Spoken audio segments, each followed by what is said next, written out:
So we've talked a little bit about location, and we want to go to another aspect of location, and that is relative location. That is the geographical context.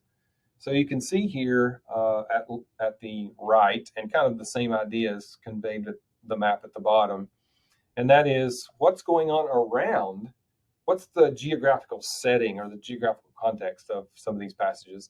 In Exodus chapter 33, verse 2, the Bible says, I will send an angel before you and drive out the Canaanites, Amorites, Hittites, Perizzites, Hivites, and Jebusites. And so both of these maps convey the fact that Canaan was not a land that was unoccupied, that there were other groups that used Canaan. In fact, relative location is great in terms of Canaan, a great aspect or a great idea, concept to envision, because Egypt was a powerful empire going back to antiquity during the biblical times, and then of course to the north and east of Canaan, you had the Hittite Empire, you had the Babylonian Empire later, you had the Persian Empire later.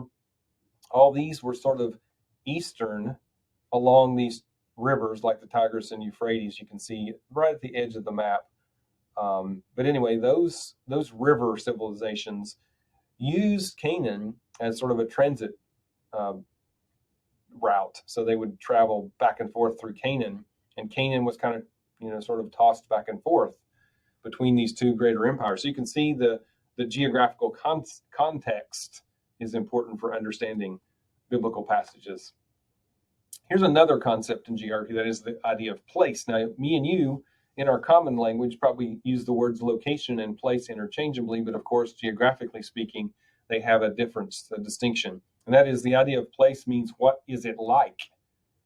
So a location, okay, where is it on planet Earth? Maybe what's around it. But then once you get to the place, what's it like? And so we might consider the idea of the Negev versus the land of Canaan. The Negev is in the far south. You can see it here on this map. And it would have included basically land to the south of the Dead Sea.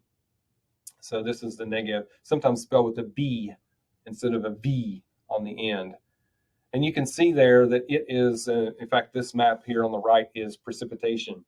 So you can see that precipitation is low in the Negev. In fact, if you go south of this map, which we don't have the rest of the map, but anyway, it gets even drier. In Numbers chapter 13, verse 21, so they went up and explored the land. When they reached the valley of Eshcol, they cut off a branch bearing a single cluster of grapes. Two of them carried it on a pole between them, along with some pomegranates and figs. So this tells the story of spies who are leaving an area in the Negev. So the Negev is a desert, and they go up through the land of Canaan, trying to figure out, is this worth going? And what do we expect to find when we get there? And so they find this grape cluster, a giant grapevine that they cut off and bring back to show what the country was like. And so you can imagine there's these people who've been in the desert for a while, and they send out these people to investigate the land that God has told them to inhabit, and they come back with a giant grapevine. And so that gives a pretty good indication of what they would expect to find when they get there. They don't know because they've not been there yet.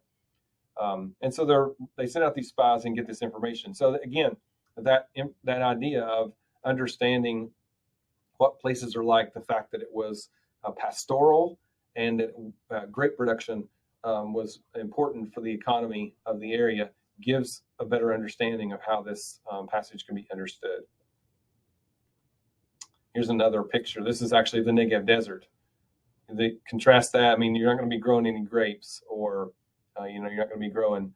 You're not going to be even doing much pasturing of animals here because there's not very much vegetation for any purposes. Here's a couple of pictures giving you some concepts of what places are like.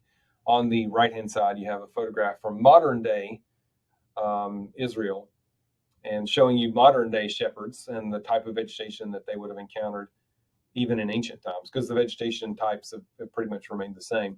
And then at left, you have an artist's conception of an ancient town in Canaan.